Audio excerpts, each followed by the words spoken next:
Welcome to the Flashback review. I'm J77, and today's movie I'm going to be talking about is a film I never really expected to be a hit, yet it did so well in the box office that it actually spawned not one but two sequels. And that movie is the Rugrats movie. And this movie, when I first heard about it, when I first heard it was going to be a motion picture based on one of my favorite Nickelodeon TV shows, I was not at all thrilled. And that's largely because movies like these don't normally have a good standing with audiences.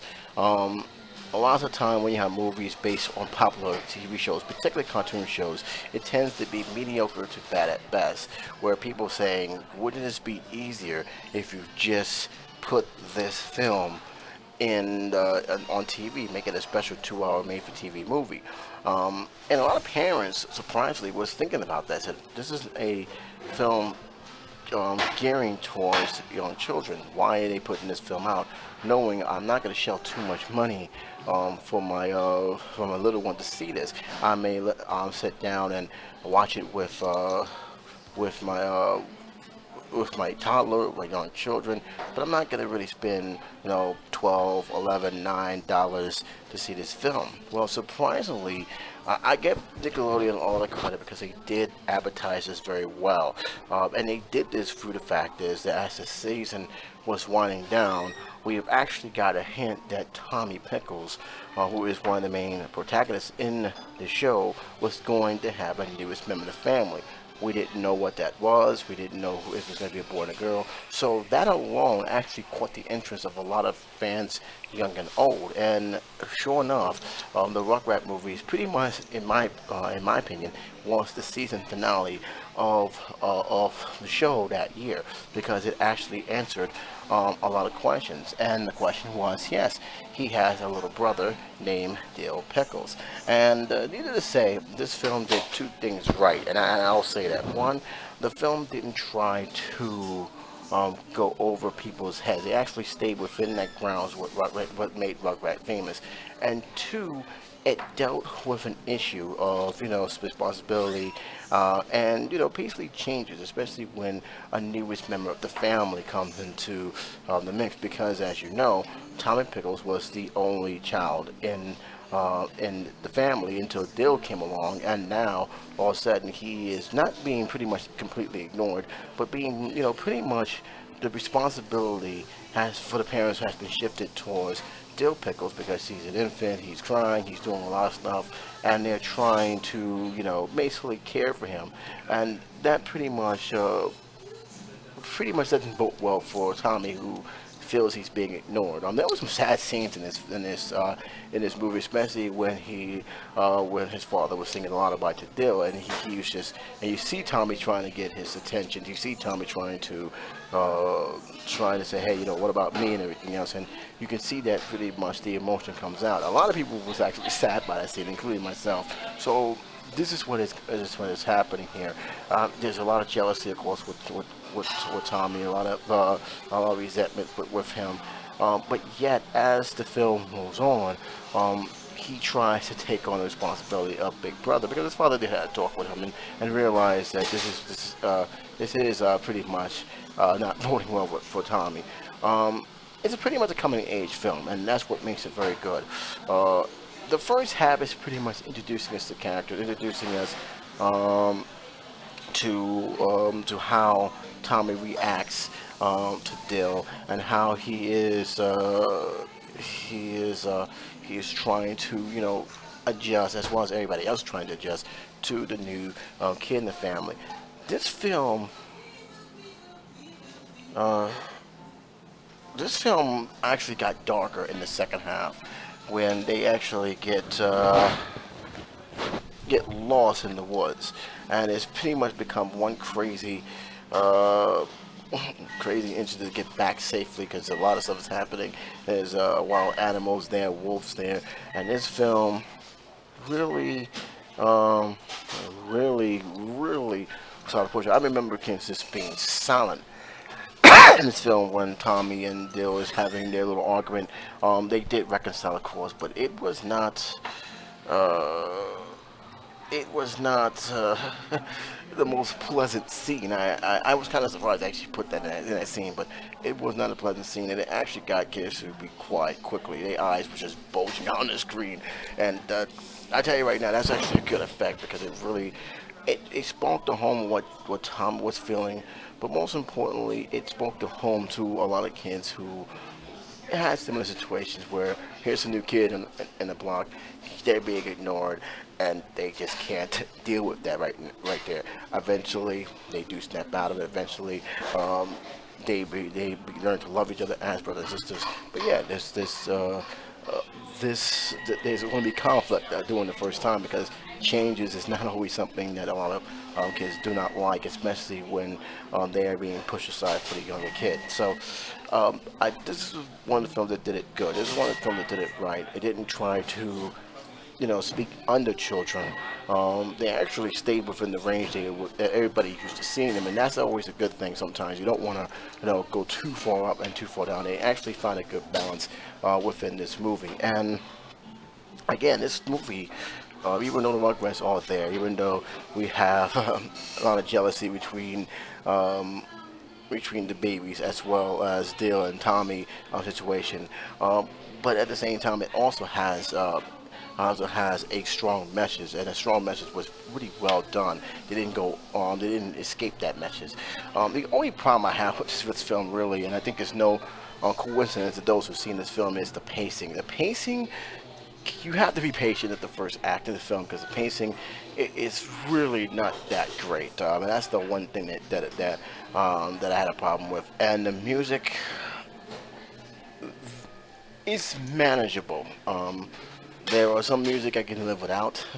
I didn't think they needed to make this into a musical, which was pretty much close to it. According to some, it's not really called a musical because it was not enough to justify it as a musical. They call it an action adventure animation.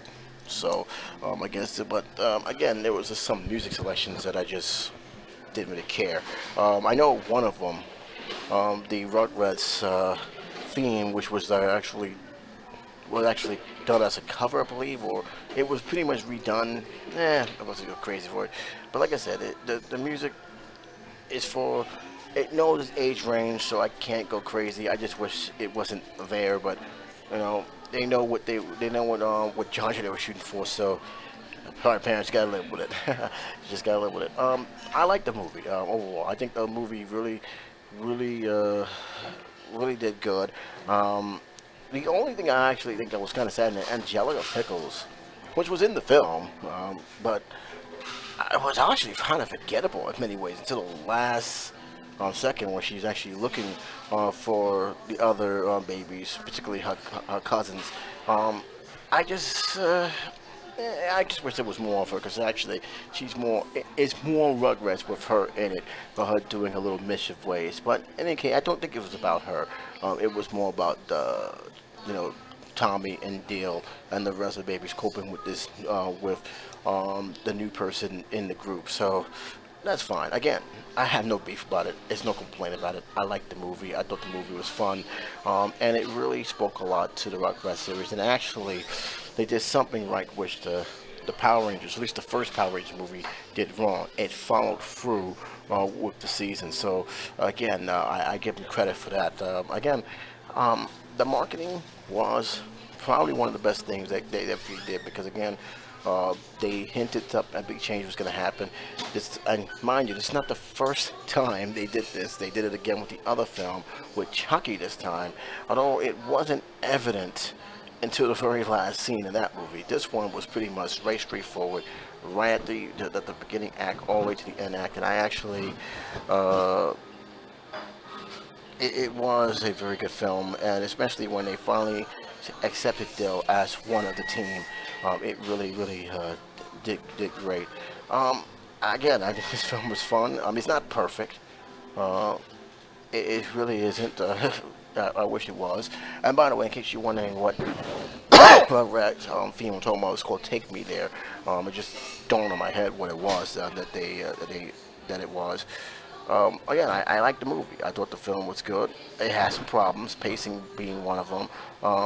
it's not exactly the well-paced film as, but it has a target audience, and the audience, it knows what it wants. So adults who who didn't like this film, I can understand, but you gotta also understand that you know what you're getting into. If you've seen the series, if you watch it with your children, you know who they're targeting. I think I can't stress this enough. I think parents want every film to be for them. Not every film is going to be for them. This film knows who they wanted to shoot for, and it stayed within that. There was a few jokes I didn't care for. The P jokes, I don't know what their fascination with that. I don't see any kid who laughed about that. Maybe I just don't have a sense of humor like that. But it's one of those things I just wish they leave that alone. But hey, it is what it is. But they know their target audience, and they stayed with their target audience. And again, I think Roger Ebert said it best. Although some may disliked the movie, he might have liked it if he was younger, and he did commended it for children, which that's the way he's supposed to do. He's honest. He didn't give it a great rating, which is kind of surprising. But to me, this is one of the reasons why I also try to split the rating a little bit, because sometimes you have to give it two different ratings, one for the adult audience and one for the children audience. Again, it's a young audience film. You can't. It's for children ages from 5 to 12. If they will like it more than probably the teenagers would or young adults would. But to me, this is out of all the children films I've seen over the years. This one I think is more manageable, and this one had a more better message than films that has no message and just talks down to children and has no sentimental value whatsoever. This film is relatable, and I'm going to say this again. This film is relatable. Kids can relate to the theme they were doing for this film. Even adults, if they really pay attention and look at it, say, "Yeah, this is an educational film. It's well done," and I think that and that alone is good enough for me. This film, again, it's not perfect, but then again, I think it didn't need to be perfect. It just needs to be good. It just needs to have a strong message that I can say, yeah, I'll let my kids watch this if it's on TV or I got the video. It's no problem with that. On a scale of 1 to 4, the film gets 3 stars. I'm not splitting it on this one because I think adults who are reasonable, who know what they're getting into, will actually enjoy it for what it is. It is a 3-star film. I have no complaints about this film. The other ones I'll talk about later. But for now, it's a film that I would highly recommend as an educational film. A film that I think that adults will like, adults will appreciate, and children who, especially children who are watching the reruns of the Rugrats, if they actually play the reruns on Nickelodeon, will actually love this film as well. Does it have a staying power? That's a good question. I honestly don't know. I think diehards of the series have more of a special place in his heart than those who never grew up with the series. It's not one of those nostalgic films that will actually last long. I mean, it goes on the situation that it was there, people have heard about it, people talk about it, but it's not something that, at least from what I'm seeing, that constantly being thrown out there, which is unfortunate because overall the series is a great series. It's one of the longest running Nickelodeon series they had back then, and the trilogies, which there's 3 movies out there, actually did its job. And I'll talk about those 2 films later. But for now, what do you thought about Rugrats films? Did you like it? Did you didn't like it? Did your kids like it? Did you even bring your young ones to this movie, or did you see it on TV? Give me your opinion. Let me know. Until then, this is J77 saying take care, be safe, and I'll talk to you soon.